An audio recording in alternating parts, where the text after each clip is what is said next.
After the events on the Starforge, their lives flowed as naturally as they could, pursuing new goals and seeking a new purpose.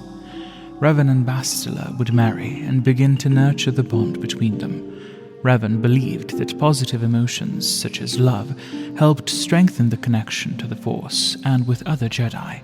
He shared his beliefs with the Order. Not surprisingly, the Council harshly rejected his beliefs, with some even vouching for his banishment. This outraged Bastila, after all that had happened. But Revan, telling her that arguing with the Council was a battle not worth fighting, convinced her to let the matter go. Thereafter, the two would distance themselves from the Order and settle into an apartment on Coruscant.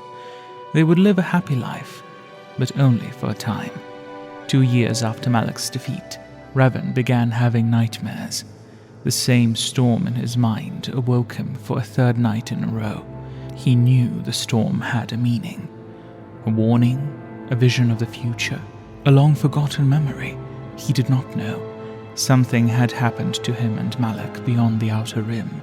He could not remember what it was, but he feared it on a deep, primal level. And he knew his nightmares stemmed from there, from something far more terrible than the Mandalorians or even the Starforge, and he was convinced it was still out there. The nightmares continued. He could see a storm-covered world he never saw before. The next morning, intent on getting answers, Revan met with Canderous Ordo. He wanted to retrace his steps after the fall of Mandalore the Ultimate. He wanted to know more about his decision to invade the Republic. So he asked Canderous to pull some strings and find out as much as he could about him. Despite Ordo's reluctance, he agreed, and the two parted ways. As he awaited news from Canderous, Revan wanted to find his most trusted ally, Mitra Surik.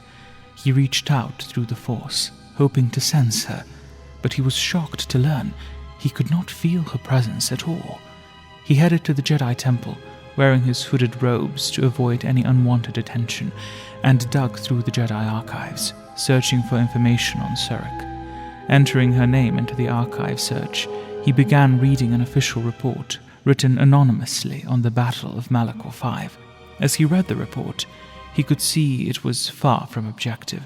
Its author claimed that Revan and Surik both knew what would happen, and declared them murderers and war criminals.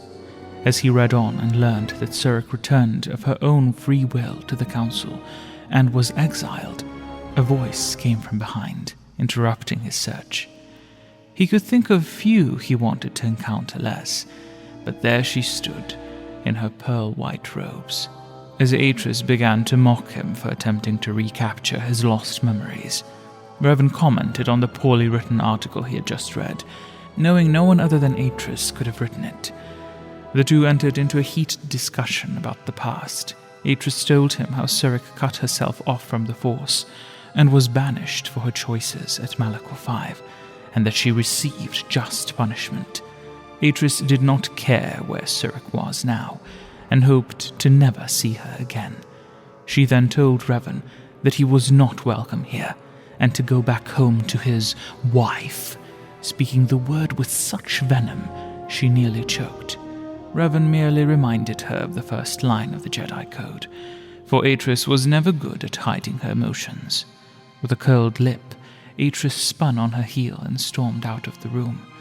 He waited until she was out of sight, then sat back down into the chair, letting his true emotions to the surface. Surik had once been one of his closest friends. Revan felt guilty for what happened to her, and a feeling of numbing sorrow engulfed him, as he feared he may never see her again.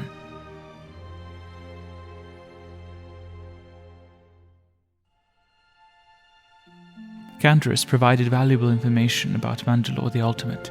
He noted that some of the Mandalorian clans were gathering on Rekyad, searching for Mandalore's mask. As Revan heard the planet's name, for a brief moment he could see himself and Malak standing on top of a glacier. Revan was also worried about the Mandalorians and their task. Without Mandalore's mask, they could not unite. He had hoped it would take them generations to find it, but as they were already on an organized hunt, he worried they may find it sooner than expected, and if they would once more turn on the Republic once they found it. Canderous told him that depended on the person who found it first. Rekyad was where they had to go. Revan didn't ask any of his former crew to join him, for their lives, finally, had some stability and purpose, and he did not want to take that from them. Revan went home late that night, ready to ask Bastila to join him on the journey, but before he could tell her the news, she was confident she had bigger news to share. The moment she said the words, he knew they were true, and how blinded he was by the hunt for his memories, that he could not feel the life growing inside of her. It was too early to tell if it was a boy or a girl, but it did not matter, for it was the happiest day of his life. He told her about his meeting with Canderous. Quickly into their discussion, he could feel Bastila's anger growing. Revan had saved the Republic from the Mandalorians. He saved it from Malak. As far as she was concerned, he had done enough for a lifetime. And even if this evil was growing in the unknown regions, it might not show itself for decades. Bastila told him that by then they could both be old and grey, and would have lived out a life of happiness, a life they deserved to live. It was tempting to give in, to let it all go and stay, but he couldn't, and he told her he was not doing it for the Republic, not for himself, not for her.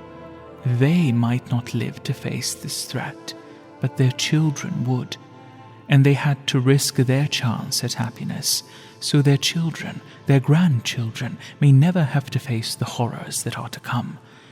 With a heavy heart, she agreed with him. Bastila asked when they were leaving, but Revan could not bring her with him.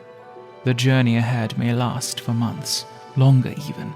It would mean risking the life of their child, to perhaps be born on some unknown world on the edge of the galaxy.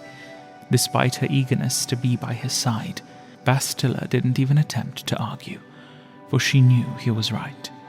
That was their last night together, and they knew better than to waste it arguing.